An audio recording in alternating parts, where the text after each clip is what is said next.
പരീക്ഷ അപേക്ഷിക്കുന്ന എല്ലാവർക്കും കിട്ടുന്നുണ്ടോ? എന്താ കാരണം?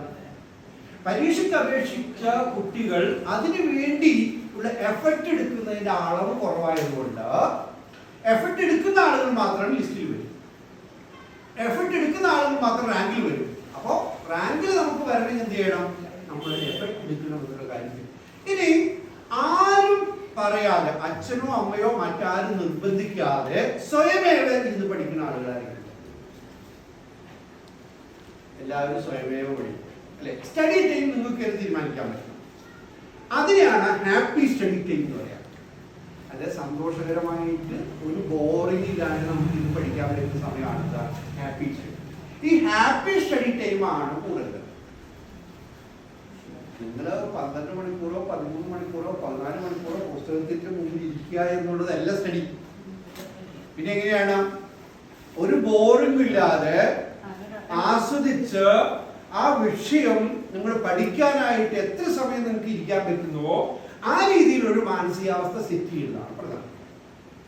അപ്പൊ ഞാൻ വേറൊരു പോയിന്റ് കൂടി പറഞ്ഞു.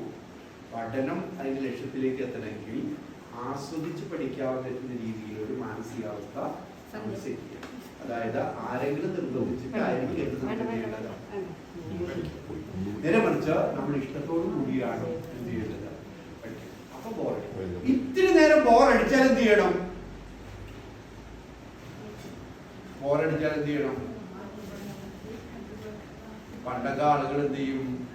ഈ വലിയ പാത്രത്തിൽ വെള്ളം എടുത്ത് വെച്ച് വെള്ളത്തിൽ കാല് വെച്ചിട്ടൊക്കെ മനുഷ്യർ. സത്യത്തിൽ വെള്ളത്തിലൊക്കെ കാല് വെച്ചിരുന്ന് നമുക്ക് പഠിക്കാൻ പറ്റുമോ? കാരണം നന്നായിട്ട് ഉറക്കം വരുന്നതുകൊണ്ട് ഉറങ്ങണ്ട എന്ന് വിചാരിച്ചിട്ടാണ് വെള്ളത്തിൽ കാലെടുത്ത് വെക്കുന്നത്. പക്ഷെ ബ്രെയിൻ ആക്റ്റീവ് ആയിട്ടൊക്കെ ആവില്ല. പഠിക്കണമെന്നത് ആഗ്രഹം മാത്രമേ ആക്റ്റീവുള്ളൂ. ബ്രെയിൻ എന്തല്ല ആക്റ്റീവ് അല്ല. അപ്പൊ ഉറങ്ങണമെങ്കിൽ എന്ത് ചെയ്യണം? നന്നായിട്ട് കിടന്നുറങ്ങാം 6 മണിക്കൂറെങ്കിലും. ഇത് വളരെ പ്രധാനം. ഇനി അപ്പോ നമ്മൾ എന്ത് ചെയ്യണം? പ്ലാൻ ഫിറ്റ് എന്ന് നമ്മൾ സെറ്റ് ചെയ്ത് കഴിഞ്ഞിട്ട് നമ്മൾ ഹാർഡ് വർക്ക് ചെയ്തിട്ട് സ്റ്റഡി പ്ലാൻ ഉണ്ടാക്കി നമുക്ക് ഓരോരുത്തരും വിൻ ചെയ്യേണ്ട പരീക്ഷയുടെ അല്ലെങ്കിൽ ലക്ഷ്യങ്ങളുടെ അടിസ്ഥാനത്തിൽ എന്ത് ചെയ്യുന്നു? നമ്മളൊരു സമയം നമ്മൾ ഫിക്സ് ചെയ്തു. ഈ സമയത്ത് നമ്മൾ എന്ത് ചെയ്തു? പഠിക്കുമ്പോൾ ഹാപ്പി ടൈമാണ് ഉദ്ദേശിക്കുന്നത് നമ്മൾ പറഞ്ഞു അല്ലേ? ഈ ഹാപ്പി ടൈം കൂടി വരിക എന്നുള്ളതാണ് വളരെ പ്രധാനപ്പെട്ട കാര്യം. ഇനി ഈ കാര്യങ്ങൾ ആരുമായിട്ട് വർത്താനം പറയണം? അച്ഛനും അമ്മയായിട്ട് വർത്താനം പറയണം. വീട്ടില് അമ്മായിയുടെ മക്കൾ വന്നു, അല്ലെങ്കിൽ എളിയമ്മയുടെ മക്കൾ വന്നു, എന്താണ് വേറെ നമ്മുടെ സുഹൃത്തുക്കൾ വന്നു. വർത്താനം പറയാൻ പോണോ വേണ്ടേ എന്നുള്ളതൊക്കെ എങ്ങനെയാണ് തീരുമാനിക്കുക? അത് അച്ഛനും അമ്മയല്ല തീരുമാനിക്കുന്നത്. പിന്നെ ആരാണ്? ഒരു വ്യക്തിയാണ് തീരുമാനിക്കുന്നത് അല്ലെ? കാരണം എന്താണ്? ചിലപ്പോൾ വർത്താനം പറഞ്ഞാൽ നമുക്ക് സന്തോഷം ഉണ്ടാവും, ചിലപ്പോൾ വർത്താനം പറഞ്ഞാൽ നമുക്ക് എന്താണ്? ഓ സമയം പോയി എന്നുള്ള ഒരു വിഷമം ഉണ്ടാവും. അപ്പൊ ഇതെല്ലാം ഉണ്ടാക്കുന്ന ആരാണ്? ജനറേറ്റ് ചെയ്യുന്ന ആരാണ്? സന്തോഷവും ദുഃഖവും അല്ലെങ്കിൽ വിരക്തിയും വെറുപ്പും ഒക്കെ നമ്മൾ ജനറേറ്റ് ചെയ്യുന്ന ആരാ? നമ്മളാണ്. അപ്പൊ തീരുമാനം എടുക്കേണ്ട ആരാ? അവിടെ സുഹൃത്തുക്കൾ വന്നാൽ, ആരെങ്കിലും ബന്ധുക്കൾ വന്നാൽ ഇറങ്ങി ചെല്ലുകയോ വർത്തമാനം പറയുകയോ ചെയ്തിട്ട് എനിക്ക് ഇത്രാം തീയതി പരീക്ഷയാണ്, അല്ലെങ്കിൽ ഇന്ന ദിവസം പരീക്ഷയാണ്, അല്ലെങ്കിൽ പഠിക്കാൻ കുറച്ചുണ്ട്, ഇത്താ ഞാനൊന്ന് മുകളിലേക്ക് പോയിക്കോട്ടെ, അതിനെന്താ മോള് പോയിക്കോ അവര് തന്നെ പറയും എന്ന് പറഞ്ഞാൽ ഓപ്പൺ ആയിട്ട് ഒരു ഇഷ്യൂ വരുമ്പോൾ അതിനെ ഡീൽ ചെയ്യാനുള്ള ഒരു പരിശീലനം ആരും നേടണം. നമ്മൾ സെൽഫായിട്ട് ഒരു ഇഷ്യൂ വന്നാൽ എന്ത് ചെയ്യണം? ഓപ്പൺ ആയിട്ട് തന്നെ നേടണം. നമുക്ക് എല്ലാവർക്കും എന്ത് പ്രശ്നങ്ങൾ വന്നാലും അഭിമുഖീകരിക്കാനുള്ള ശേഷിയില്ല. അതായത് ഒരാൾ ചീത്ത പറഞ്ഞു, ഒരാൾ നിങ്ങൾ ഉപദ്രവിച്ചു, ഒരു കാര്യം നിങ്ങളുടെ മനസ്സിലുണ്ട്, അതൊന്ന് അമ്മനോട് പറയണം, അല്ലെ ഉപ്പാനോട് പറയണം. നിങ്ങൾ പറയൂ. ഇപ്പോ നിങ്ങൾ ഒരാൾ കുറേ നാളായിട്ട് പിന്നാലെ നടക്കുന്നു, കത്ത് തരുന്നു, അങ്ങനെ എന്ത് ചെയ്യുന്നു, ഇൻസ്റ്റഗ്രാമിൽ ഫോളോ ചെയ്യുന്നു, അങ്ങനെ എഴുതുന്നു, വിളിക്കുന്നു, ഞാൻ വിളിക്കുന്നു, നീ വരണം എന്ന് പറയുന്നു, അവിടെ വരണം, ഇവിടെ വരണം, സിനിമയ്ക്ക് പോകാമെന്ന് ചോദിക്കുന്നു, അങ്ങനെ ഇങ്ങനെ കഴിയുന്നു. ഇതിങ്ങനെ മനസ്സിൽ കിടക്കുന്നില്ല. നിങ്ങളിതെങ്ങനെ സോൾവ് ചെയ്യും?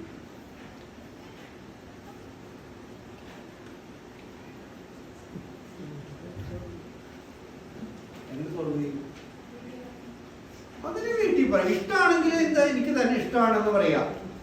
ഓക്കെ, അതൊരു സോൾവിങ് ചെയ്യുക. പക്ഷെ ഞാൻ ഇപ്പം ഇതിനു വേണ്ടി പഠിച്ചുകൊണ്ടിരിക്കുകയാണ്. അതുകൊണ്ട് എന്ത് ചെയ്യുക, എനിക്കിപ്പോൾ ഇതിനു വേണ്ടി മാറ്റി വെക്കാമെന്ന് സാധിക്കും. ഞാൻ പഠിച്ച എൻ്റെ അച്ചീവ് ചെയ്ത് കഴിഞ്ഞതിന് ശേഷം അപ്പോൾ നമുക്ക് വരിക. എനിക്ക് തന്നോട് പ്രത്യേകിച്ച് കൊടുക്കും. പക്ഷെ ദയവേത് എന്ത് ചെയ്ത് ഇപ്പോൾ ശരി, ഇതൊരു രീതിയാണ്, ഹാൻഡ്ലിങ് രീതിയാണ്. തന്നെ എനിക്ക് കാണുന്നത് തന്നെ ഇഷ്ടമില്ല. ഓടെ തണ്ടി പട്ടിക്കൊക്കെ പറയും. പിറ്റേ ദിവസം അവരെന്തെയും മാസിക്കും കുപ്പിയും മറ്റു സാധനമൊക്കെ ആയി കൊണ്ട്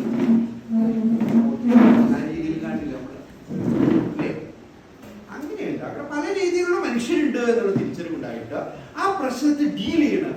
ഇനിയിപ്പോൾ എന്ത് നമുക്ക് ഡീൽ ചെയ്യാൻ പറ്റില്ല, നമ്മൾ ആരോട് പറയണം? അച്ഛനോടോ അമ്മയോടോ ചേട്ടനോടോ അല്ലെങ്കിൽ നമുക്ക് അടുത്ത് പറ്റിയുള്ള ആളുകളോട് പറഞ്ഞിട്ട് ഒഴിവാക്കി തരണം എന്ന് പറയണം.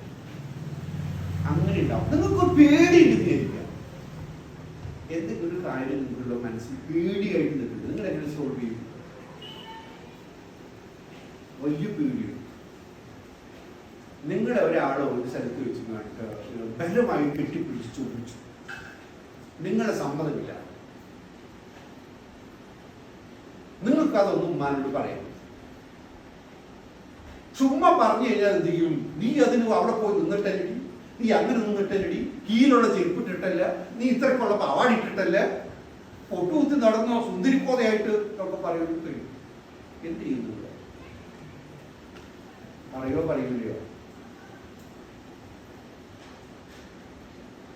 മനസ്സിൽ എന്തെങ്കിലും ഒരു ഇഷ്യൂ ഉണ്ടായാൽ, മെന്റൽ പ്രോബ്ലം ഉണ്ടായി കഴിഞ്ഞാൽ, മനസ്സിനെ എന്താണ് സ്വാധീനിക്കുന്ന എന്തെങ്കിലും പ്രശ്നം ഉണ്ടായി കഴിഞ്ഞാൽ ഓപ്പൺ അപ്പ് ആകുക എന്നതാണ്. ഒന്നില്ലെങ്കിൽ അച്ഛൻ്റെ അടുത്ത് ഓപ്പൺ അപ്പ് ആവുക, അല്ലെങ്കിൽ അമ്മയുടെ അടുത്ത് ഓപ്പൺ അപ്പ് ആവുക, അല്ലെങ്കിൽ സഹോദരിമാരുടെ അടുത്തോ സഹോദരന്മാരുടെ അടുത്ത് ഓപ്പൺ അപ്പ് ആവുക. ഇതൊന്നും പറ്റൂലാന്ന് കേൾക്കുന്നു. ഇതിനോടൊന്നും പറഞ്ഞാൽ ശരിയാവുമെങ്കിൽ ചെയ്യുക.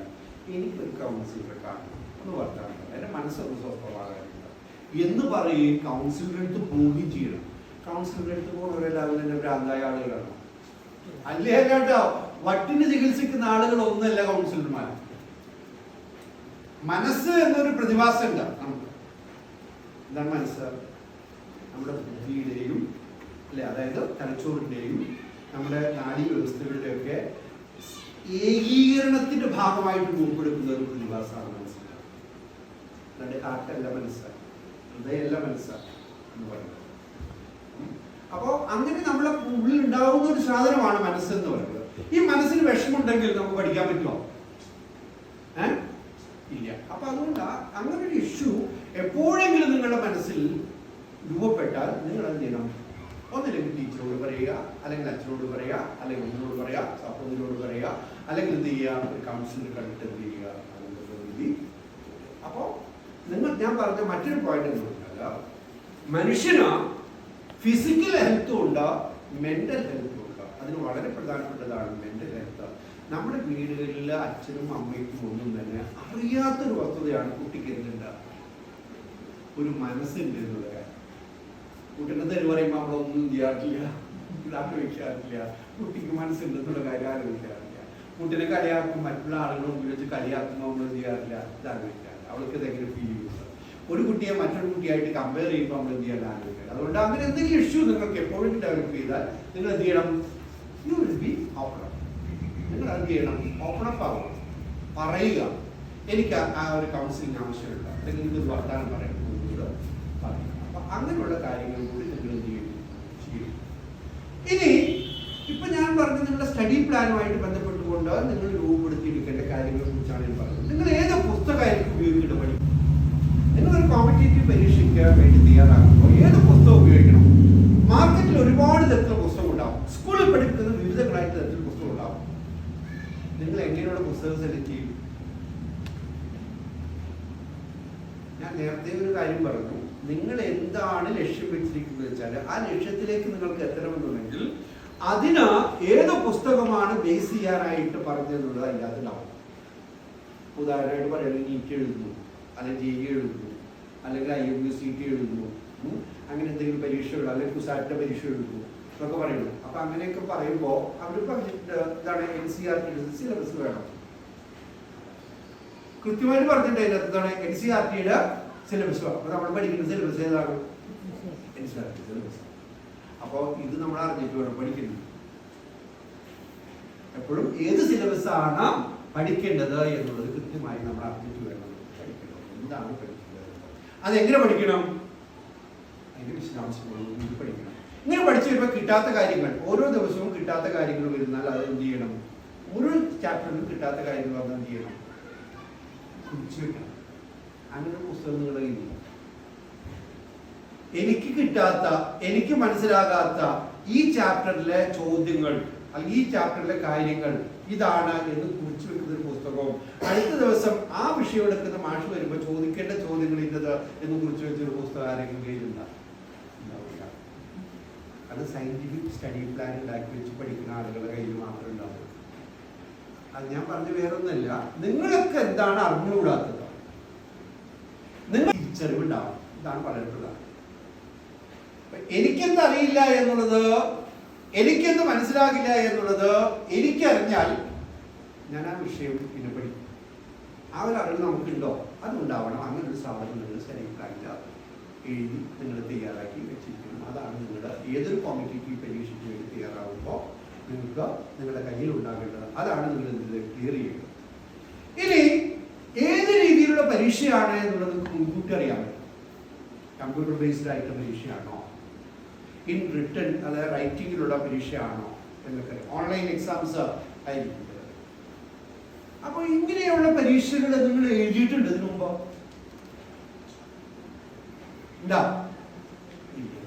എഴുതിയിട്ടില്ലെങ്കിൽ നിങ്ങൾക്ക് ആ പരീക്ഷ നിശ്ചിതമായിട്ടുള്ള 120 മിനിറ്റിലാണ് നിങ്ങൾക്ക് എന്ത് ചെയ്യേണ്ടത്, 120 ചോദ്യങ്ങൾ ആൻസർ ചെയ്യേണ്ടതെങ്കിൽ അത് നിങ്ങൾക്ക് ആൻസർ ചെയ്യാൻ പറ്റുമോ? ഇല്ല. അപ്പോൾ വളരെ പ്രധാനപ്പെട്ട മറ്റൊരു പോയിന്റ് ഉണ്ടാവും. ഏത് മെത്തഡോളജിയിലാണ് നമ്മുടെ പരീക്ഷ എന്നുണ്ടെങ്കിൽ ആ പരീക്ഷയുടെ മെത്തഡോളജി ആദ്യം അറിഞ്ഞിട്ട് നമ്മൾ എന്ത് ചെയ്യണം, ആ രീതിയിലുള്ള പരീക്ഷകൾ 20 പ്രാവശ്യം നമ്മൾ എന്ത് ചെയ്യണം, പ്രാക്ടീസ്. അങ്ങനെ പ്രാക്ടീസ് ചെയ്യുമ്പോഴാണ് ഞാൻ നേരത്തെ പറഞ്ഞ ഏതാണ് കിട്ടാതെ പോകുന്നത് എന്നുള്ള കാര്യങ്ങൾ, ഏതാണ് അറിയാത്തത് എന്നുള്ള കാര്യങ്ങൾ. അപ്പൊ അതിനെ എഴുതി വെക്കുമ്പോഴാണ് നിങ്ങൾക്ക് എന്ത് ചെയ്യുന്നത്, എന്താണ് ഇനി ഞാൻ പഠിക്കേണ്ടത് എന്നുള്ളത് കൃത്യമായി തിരിച്ചറിയാം. ഇനി നിങ്ങൾക്ക് പഠിക്കേണ്ട കാര്യങ്ങളെ കുറിച്ച് പറയുമ്പോൾ നിങ്ങൾക്ക് ഒരു റിസോഴ്സ് പ്ലാൻ ഉണ്ടാവും. നിങ്ങളുടെ സ്വപ്നമായിട്ട് ബന്ധപ്പെട്ടുകൊണ്ട് നിങ്ങളുടെ റിസോഴ്സ് പ്ലാൻ ഉണ്ടാവും. മനസ്സിലായില്ല അല്ലേ? നിങ്ങൾക്ക് ഒരു ഇയാൾക്ക് നീറ്റ് പഠിക്കണമെന്ന്, ഇയാളൊക്കെ നീറ്റ് പഠിക്കണമെന്നുണ്ടെങ്കിൽ ഇയാളുടെ മനസ്സിലൊരു റിസോഴ്സ് പ്ലാൻ കൂടി ഉണ്ടാവും. എങ്ങനെയാണ് നീറ്റ് പഠിക്കാനായിട്ട് സ്വകാര്യ കോളേജിൽ പോയാൽ, എയ്ഡഡ് കോളേജിൽ പോയാൽ ഞാൻ ചെലവാക്കേണ്ടി വരുന്നത് 70 ലക്ഷം രൂപയാണ്. ഗവൺമെന്റ് കോളേജിൽ പോയാൽ ഞാൻ ചെലവാക്കുന്നത് 2 ലക്ഷം രൂപയാണ്. അപ്പൊ ഞാൻ എന്തിനു വേണ്ടി തയ്യാറാവണം? ഗവൺമെന്റ് കോളേജിൽ അഡ്മിഷൻ കിട്ടാനായിട്ട് തയ്യാറാവണം. അതാണ് അപ്പൊ 2 ലക്ഷം രൂപ എങ്ങനെ റേസ് ചെയ്യുന്നതിനെ കുറിച്ച് ആലോചിച്ചാൽ ഉപ്പാനോട് പറഞ്ഞാലോ, അല്ലെങ്കിൽ ഇളാപ്പമാരോട് പറഞ്ഞാലോ, അല്ലെങ്കിൽ ചേട്ടനോട് പറഞ്ഞാലോ, ചേച്ചിയോട് പറഞ്ഞാലോ, അമ്മാവനോട് പറഞ്ഞാലോ ഒരു പക്ഷേ എനിക്ക് പൈസ സമ്മാനിക്കാം. പിന്നെയും പറഞ്ഞോളൂ.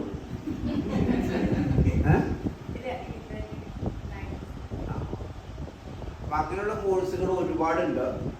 ഇവിടെ ഞാൻ പറഞ്ഞത് നിങ്ങളുടെ ബേസിക് ഇങ്ങനെയുള്ള മേഖലകളിലേക്ക് നിങ്ങൾ എത്താനുള്ള ക്വാളിറ്റിയെ കുറിച്ച് മാത്രമാണ് പറഞ്ഞത്.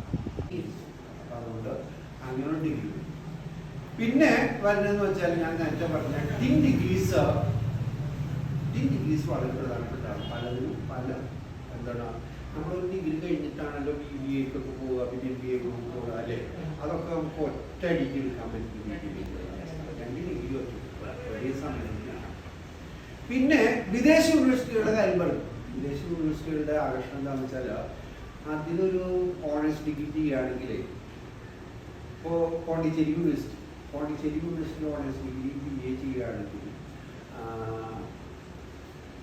1 വർഷം നിങ്ങൾ അവരെന്ത് ചെയ്യും, ഫ്രാൻസിൽ കൂടപ്പെടുത്തി അവരുടെ ചെലവിൽ കൂടെ പഠിക്കും. അപ്പൊ അങ്ങനെ ഡിഫറെന്റ് ആയിട്ടുള്ള കോഴ്സുകളുണ്ട്.